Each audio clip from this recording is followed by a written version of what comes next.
Well, I guess I got to change the fan belt on my VR6 Corrado.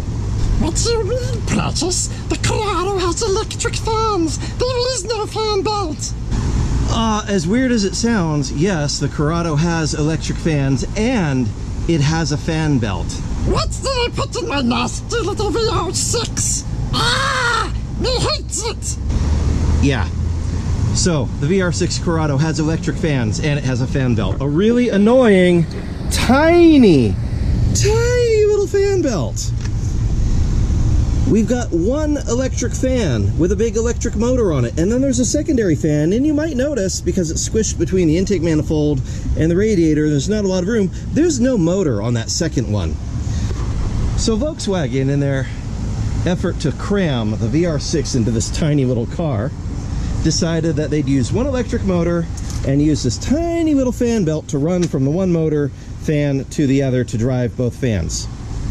So if you find that your VR6 Corrado is running a little warm, check to see if the second fan is actually turning. You can see it right in between here. If this one's spinning like crazy and this one's just sort of halfway going along or just barely moving, you've got a broken fan belt. The good news is the fan belt is pretty cheap. You can get it on Amazon, you can get it at tons of places. Here is the part number. This is a Continental. So you can get it Napa, you can get it pretty much anywhere.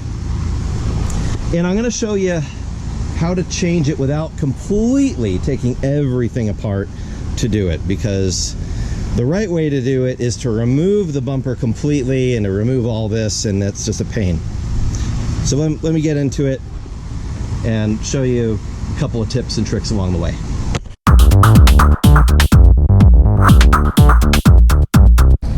So you may notice that I have partially unbolted my bumper. I have not completely removed it because I don't want to fish all the wiring all the way through.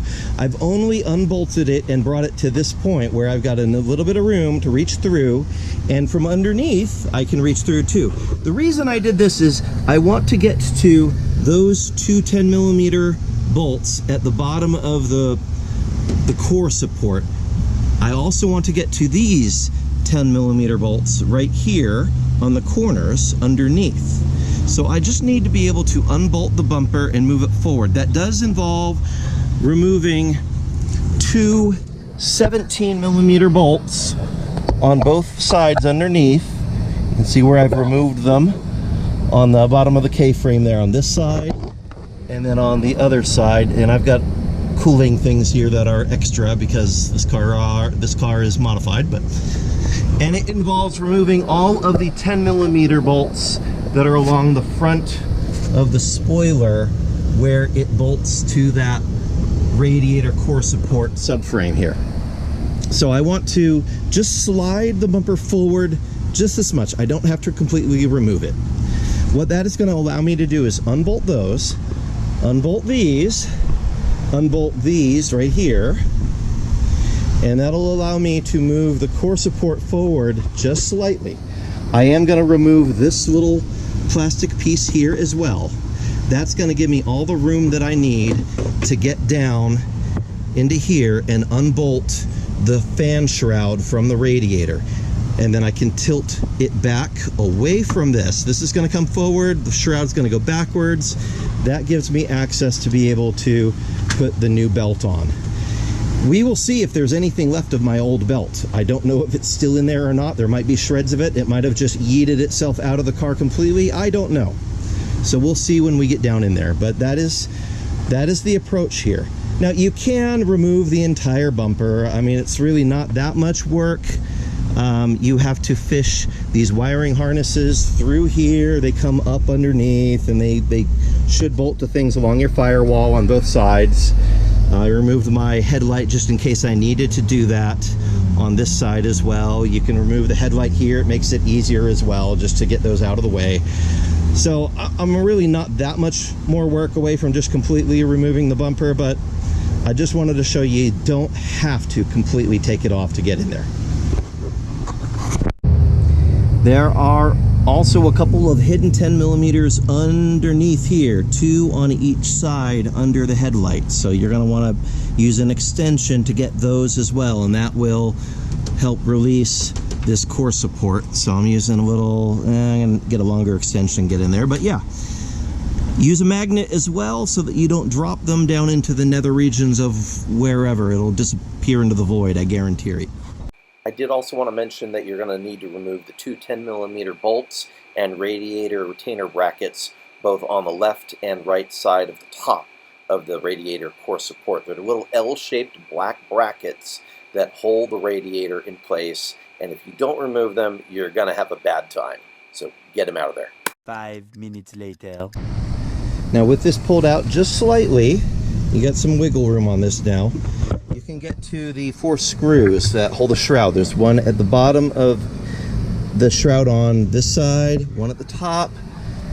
And if your car hasn't been put together poorly, there should be one on the top and one on the bottom on this side as well. In my case, I only have one on the top side because the last time this was out, I didn't put the bottom one in down there because it's behind a bunch of wiring and the thermostatic fan switch. So I elected not to put it in. Your mileage may vary. Now over on the right side, there is a plastic shroud that once you've unbolted the actual radiator shroud, you can pull that over like this. That will give you just enough room to be able to push the shroud out, release it from the radiator, and on this side you should just be able to kind of wedge it apart just enough to get down inside there. Now this is a two-handed job and I'm trying to do it one-handed, so I'm not going to succeed right now, but that's it. We just want to be able to push this shroud out away from the radiator, and that will get us access to where the fan belt needs to sit. It's not a high tension fan belt. All right, so we're going to use the grabby tool.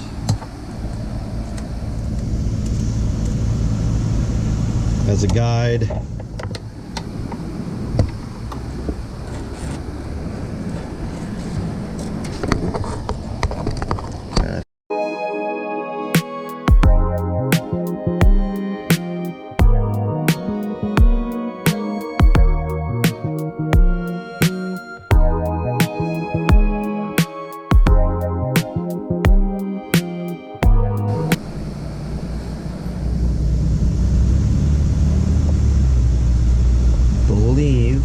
Have it around the pulley. Let's see. Okay, I do have it around the pulley on the one end, so that's good. Now I gotta get it around the other pulley successfully without dropping it off of the first one.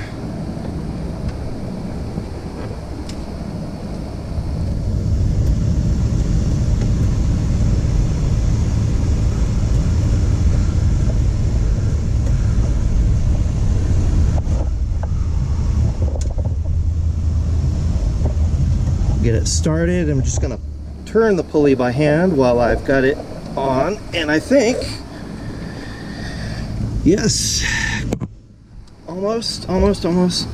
There we go. The fan belt is on.